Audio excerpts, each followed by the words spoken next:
Bueno, te contábamos hoy temprano, Luis Juez va a ser el representante en el Consejo de la Magistratura. Vamos a hablar con Juan Ignacio Weinberg. ¿Qué hace Juan y tanto tiempo? ¿Cómo andás? ¿Cómo andás, Eva? ¿Todo Qué tranqui? gusto hablar con vos. Igualmente, Un gran hermano. saludo a Guille y a Mariana que están ahí. ¿Cómo no? Hace mucho que no hablamos. Sí, hacía bastante tiempo y es bueno reencontrarnos y para hablar sobre todo estos temas tan importantes para la institucionalidad del país, ¿viste? Explicá criollamente por qué es importante o por qué vos pensás que es importante esto y qué se jugó políticamente en lo que fue en su momento la disolución o en realidad la división del bloque del kirchnerismo y bueno, lo que pasó ahora. Bueno, sabemos algo muy importante, que de acuerdo a nuestra estructura constitucional, el Poder Judicial tiene la última palabra acerca de un montón de cuestiones, sobre todo sobre cuestiones de interpretación legal. Es decir, cómo se aplica y cómo se interpreta y cómo se lleva a la práctica todas las leyes que sanciona el Congreso de la Nación. Entonces, es un poder enorme tener la posibilidad de tener la última palabra de cómo se interpreta y cómo se aplica una norma. En especial, imagínate vos que si vos tenés la posibilidad de elegir jueces afines a tus pensamientos, a tus directrices políticas, ¿no es cierto?, se transforma en una especie de cooptación de parte de un partido político o hacia el Poder Judicial. Entonces, la importancia de la integración del Consejo de la Magistratura es vital, sobre todo manteniendo una tesis del lawfare, como mantiene el kirchnerismo, diciendo de que el Poder Judicial está, vamos a decir, abroquelado y está, vamos a decir, dirigido a realizar una guerra jurídica contra la ex vicepresidenta, presidenta de la Nación. Entonces, cuando uno sostiene eso, ¿cuál es la estrategia? Bueno, si estas personas que son los jueces están en contra del kirchnerismo, cooptemos al Poder Judicial. ¿Y cuál es la manera de cooptarlo? De una manera muy sencilla, manejando el organismo que digita las designaciones de los jueces, digita las designaciones de los fiscales, etcétera.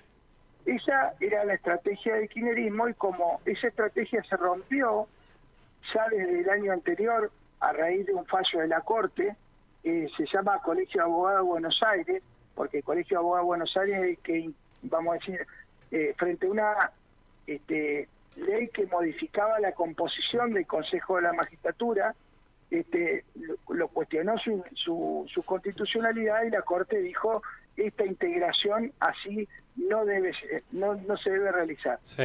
Entonces, como tenía que cumplir ese fallo que había dictado la Corte Suprema de Justicia, y tenía que integrar el Consejo de la Magistratura con la primera minoría política, ¿qué hicieron? Separaron un mismo bloque, el bloque de Frente de Todos, quedó un bloque principal, o sea, que tenía, vamos a decir, la mayoría, en principio, que era el Frente de Todos, y la primera minoría era Unidad Ciudadana, que es la misma Cristina Fernández de Kirchner. Entonces, de esa manera, de esa artificial ruptura del Frente de Todos y la separación de la Unidad Ciudadana, conservaba la elección de los dos integrantes por la mayoría y los integrantes por la primera minoría. Es decir, y así, de esa manera artificiosa, colaron un representante más en el Consejo de la Magistratura, que es el señor Doñate. Ahora, eso está mal, por lo menos para la Corte sí, pero alguien no puede decir, bueno, políticamente es una estrategia para conseguir algo, digamos, un beneficio, como tantas estrategias se toman en política, no sé, definir el momento en el que se hacen las elecciones, presentar el proyecto para derogar las PASO, que bueno, finalmente no corrió. Digo, es ilegal evidentemente, o la Corte así lo considera. ¿Vos qué pensás? Pero yo estoy totalmente de acuerdo con lo que falló la Corte Suprema de Justicia de la Nación. ¿Por qué? Porque ellos son senadores y diputados que integran y tienen una función representativa. Cuando acceden al cargo, acceden por un partido político, por una serie de partidos políticos que integran un frente, ¿está? Y en base a esa representación es que se toma la composición de la mayoría y se designan cargos en base a esa mayoría.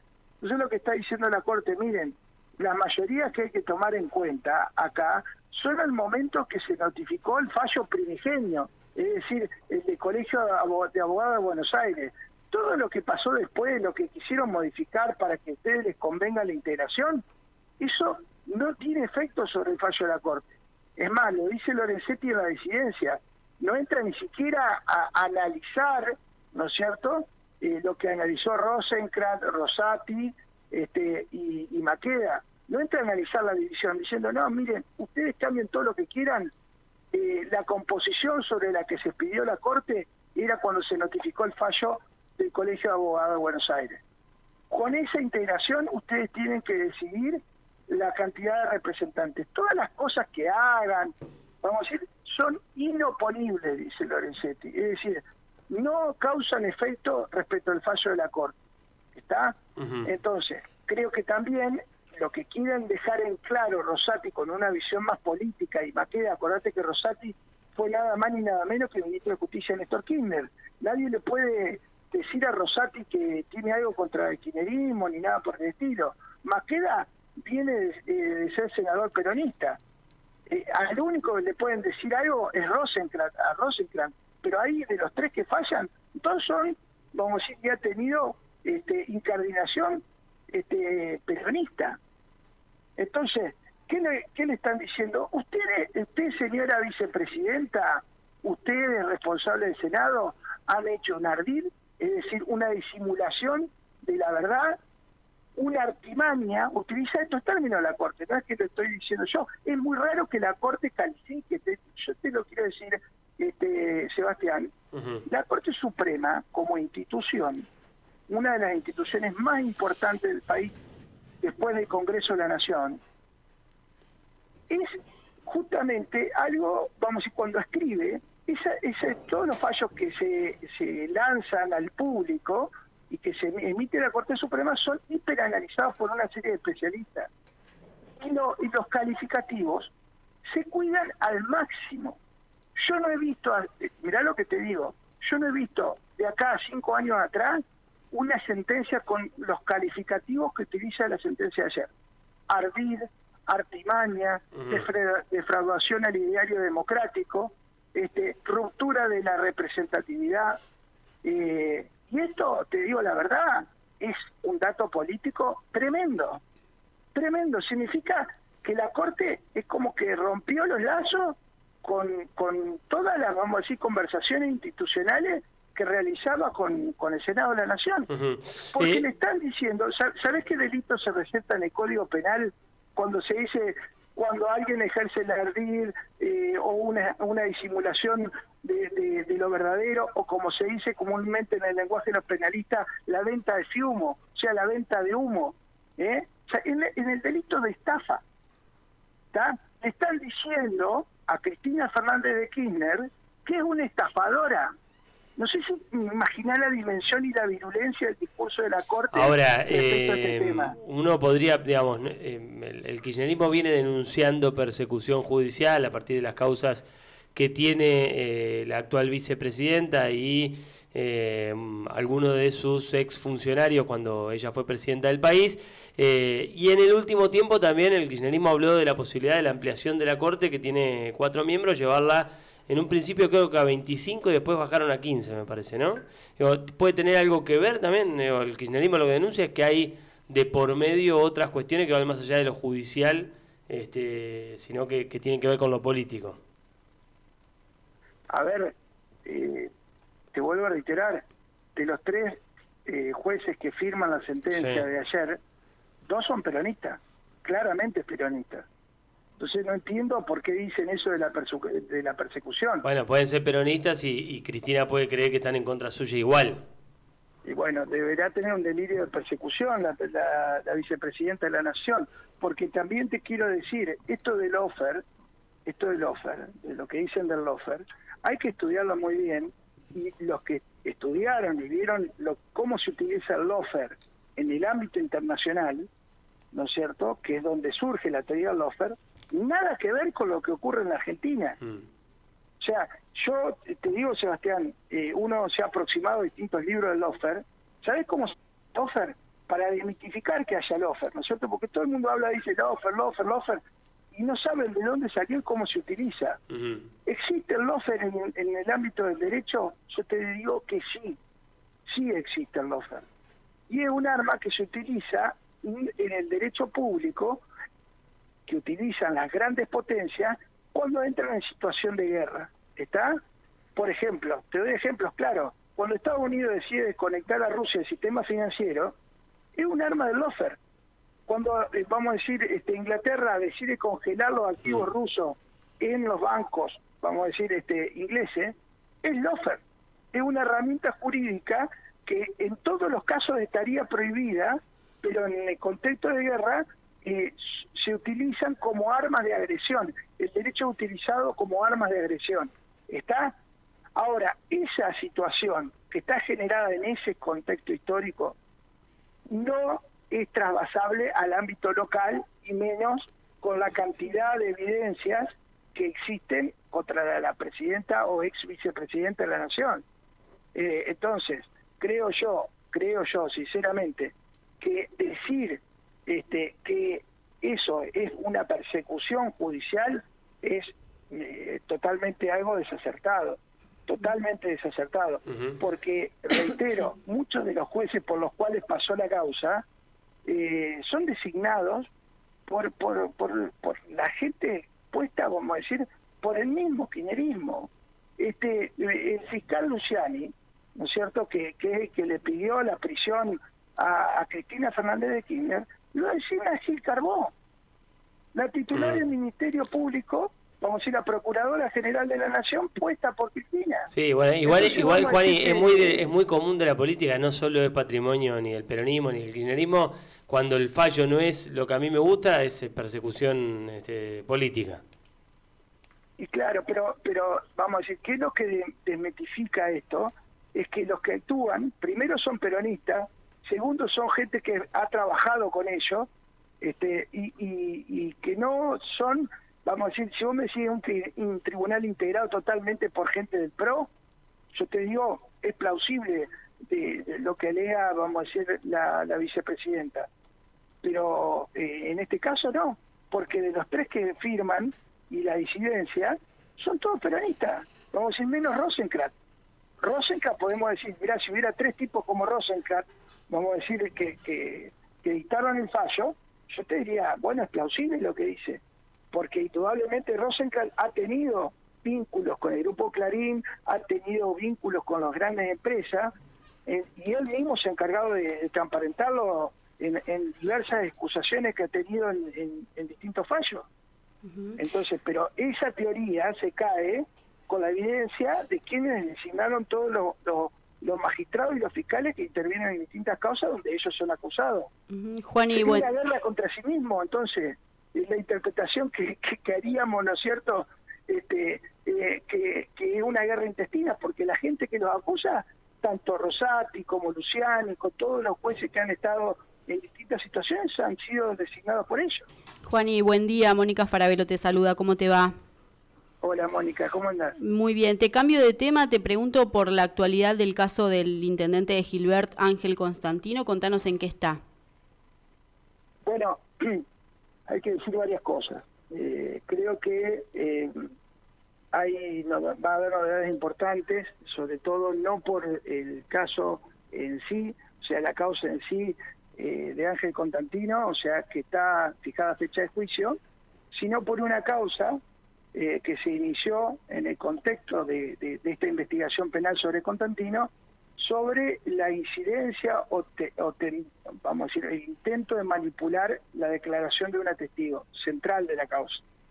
El día 6 de octubre, la doctora Martina Cedrés recibió un llamado telefónico de una de las testigos que vio quebrantar la medida de restricción de Constantino, diciendo de que una persona, que es la señora Paula Zaguán, se había comunicado con ella y con su esposo, y les pedía que cambien la declaración. Querían que no lo habían visto a Constantino.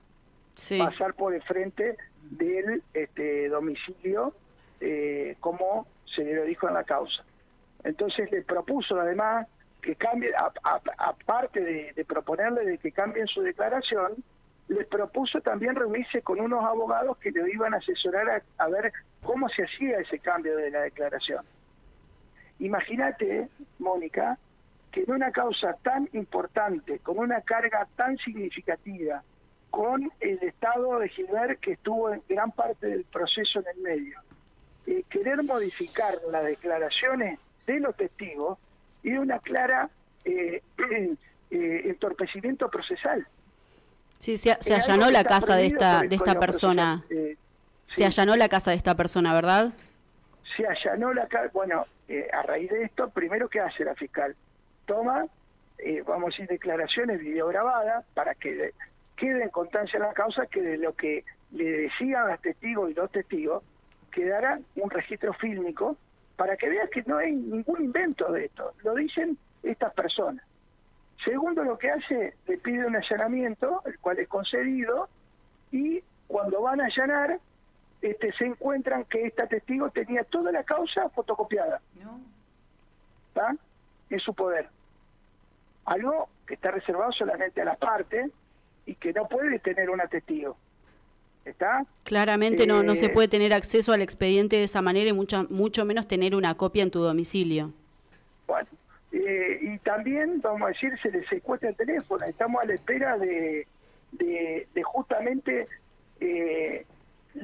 los contenidos de la comunicación en esos teléfonos. Pero es gravísimo.